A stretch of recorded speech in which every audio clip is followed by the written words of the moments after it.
Aqui na cidade de Souza, no Instituto Sim, nós iremos conversar hoje com o médico Dr. Guilherme Carvalho, obstetra, ginecologista, que vai falar para a gente de diversos assuntos que estão na pauta a nível regional e a nível também nacional. E o primeiro, Dr. Guilherme, é sobre uma campanha que foi desenvolvida durante todo o mês passado, todo o mês de novembro, que foi o Novembro Roxo, para tratar sobre a prematuridade. Eu gostaria que o senhor pudesse falar um pouco para a gente sobre o que é a prematuridade e o que fazer para evitá-la. Muito obrigado, meu amigo. Obrigado pela oportunidade de estar aqui com vocês, do Diário do Sertão, para conversar sobre um tema tão importante.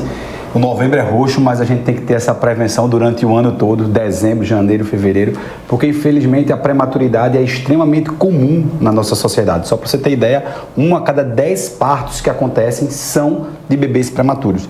E essa prematuridade ela pode causar uma série de repercussões. Desde mortalidade, só para você também entender, é a principal causa de mortalidade em crianças nos primeiros 5 anos de idade, é consequência da prematuridade. Então, além de ser uma causa de mortalidade em bebês, também é uma causa de uma série de morbidades, aumentando o risco dessas crianças terem enterocolite necrotizante, infecção, dessas crianças terem alterações cerebrais, paralisia cerebral, surdez, cegueira e outras complicações. Por definição, prematuridade é todo e qualquer parto que acontece com menos de 37 semanas de gestação. E esse parto prematuro ele pode acontecer de forma eletiva, que é o quê? É aquela paciente que tem alguma complicação obstétrica que a gente precisa antecipar esse parto. Ela fez um descolamento de placenta, ela fez uma hipertensão, uma pré-eclâmpsia, ela teve uma complicação que a gente precisou antecipar o parto. Mas muitas vezes o parto prematuro acontece porque a paciente entra em trabalho de parto prematuro. E esse trabalho de parto prematuro a gente tem como prevenir, a gente tem como evitar. Para isso, toda gestante, toda mulher grávida de forma universal precisa fazer entre 18 e 24 semanas de gestação uma ultrassonografia para medir o colo do útero. Essa ultrassom deve ser uma ultrassom endovaginal e ela faz a medida do colo. Se esse colo tiver menor que 25 milímetros, essa paciente tem um risco maior de parto prematuro. E aí essa paciente vai precisar usar progesterona durante toda a gestação para evitar essa prematuridade. Então é muito importante que a gente entenda a necessidade de conversar sobre a prematuridade pelas complicações, pela prevalência que é muito alta e principalmente porque existem estratégias que podem ser feitas durante o pré-natal para evitar que essa prematuridade aconteça. Doutor Guilherme, vamos falar também sobre o pré-natal. O senhor sempre defende que o pré-natal ele não dura somente 9 meses, mas um tempo maior. O que é o pré-natal e qual a importância dele para a gestação, antes, durante e depois? O pré-natal ele é essencial, é a grande estratégia, é a grande arma que a gente tem para prevenir uma série de complicações que acontecem na obstetrícia. Parto prematuro, diabetes gestacional, pré-eclâmpsia e uma série de outras complicações. A gente fala sempre que a gravidez ela não deve começar quando o teste dá positivo. A gravidez ela deve começar a partir do sonho, do momento. Aquele casal que sonha, que deseja engravidar, a partir desse momento, uma série de estratégias esse casal já precisa ter para construir uma gestação saudável. Então a gente fala da importância da pré-concepção. Então o pré-natal ele não começa no beta positivo, o pré-natal começa quando esse casal passa a desejar. A partir daí ele precisa procurar um profissional para fazer uma pré-concepção. Estratégias que vão ser lançadas antes mesmo de engravidar para evitar complicações. E os estudos já comprovam. Com a medicina baseada em evidência, a gente sabe hoje que existem estratégias que devem ser feitas antes desse casal engravidar para diminuir complicações. Estratégias como o quê? Uma paciente, por exemplo, que tem obesidade e sobrepeso. Se antes de engravidar ela perde peso, e não precisa chegar ao peso ideal, mas ela perde ali 5 a 10% do peso corporal, ela diminui o risco de pré-eclâmpsia, de diabetes gestacional, de parto prematuro, de complicações na gravidez.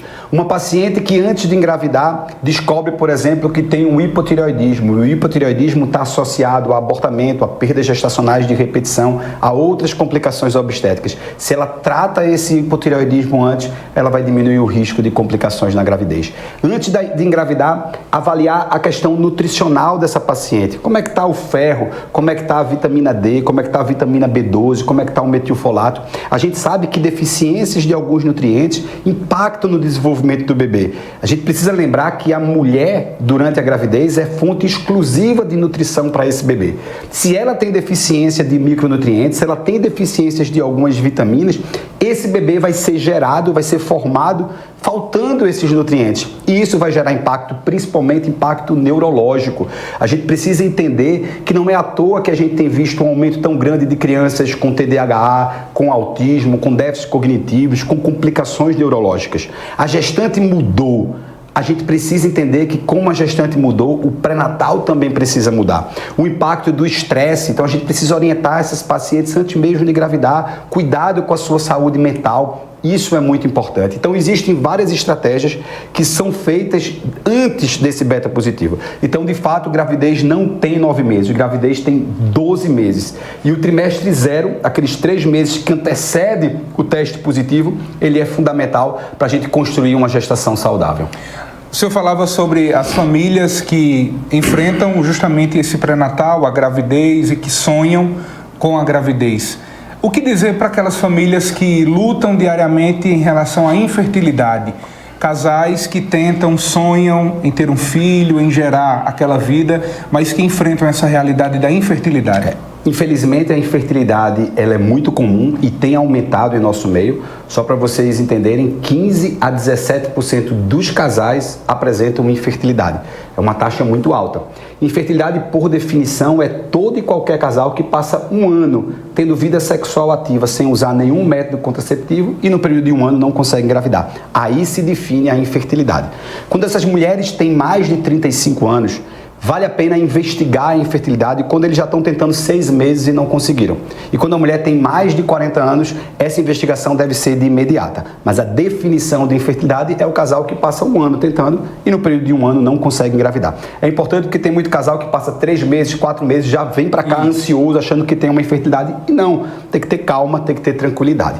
Das causas de infertilidade, nós temos causas masculinas, que representam ali em torno de 30%, uma diminuição na quantidade e na qualidade dos espermatozoides. Isso pode se dever a infecções, a varicocele, que são as varizes testiculares, o uso de algumas medicações, de alguns fármacos, e aí a gente destaca os anabolizantes, né? Algumas doenças infecciosas podem causar no homem uma diminuição na quantidade e na qualidade dos espermatozoides, e aí 30% da infertilidade é por fator masculino. 30% é por fator feminino. E aí tem problemas no útero, pacientes que têm algumas malformações, algumas alterações no útero que impossibilitam a gravidez, como um pólipo endometrial, como um mioma submucoso, como algumas malformações como útero bicorno, útero de Delfo, alterações na morfologia desse útero. Existe o fator tubário, tubo peritoneal, mulheres que têm obstruções nas trompas, têm aderências nas trompas, isso se deve a doenças infecciosas, clamídia e gonococcus, e é uma doença muito comum, que é a endometriose. E existe o fator ovariano, que são aquelas mulheres que têm dificuldade de ovular e por não conseguir ovular, elas não conseguem engravidar. Destaque aí a síndrome dos ovários policísticos, que é uma doença que leva a uma dificuldade de ovular. Então, 30% fator masculino, 30% fator feminino. 30% o casal, tanto ele quanto ela tem problema. E 10% é uma infertilidade que a gente não conseguiu fazer o diagnóstico. A medicina chama isso de ISCA, infertilidade sem causa aparente. Eu não gosto de usar esse termo, porque não é que não tem uma causa, é que não se descobriu, mas uma causa existe. Né? Então, é uma infertilidade que a causa não foi descoberta, ali em torno de 10%. Então, é muito importante que você, casal, que está tentando engravidar, chegou um ano, não conseguiu engravidar, fazer uma investigação. E essa investigação precisa ser sempre dos dois, porque como vocês viram, a taxa de infertilidade na mulher é a mesma percentual da infertilidade no homem. Então os dois precisam investigar, os dois precisam fazer uma investigação. Para a partir dessa investigação, a gente propor o tratamento correto para eles, que muitas vezes é uma medicação, algumas vezes vai precisar de uma cirurgia, às vezes vai precisar de uma terapia de alta complexidade, como a fertilização in vitro, mas isso vai depender de cada casal, uma vez diagnosticado o problema. Uma outra coisa também interessante quando a gente fala de infertilidade.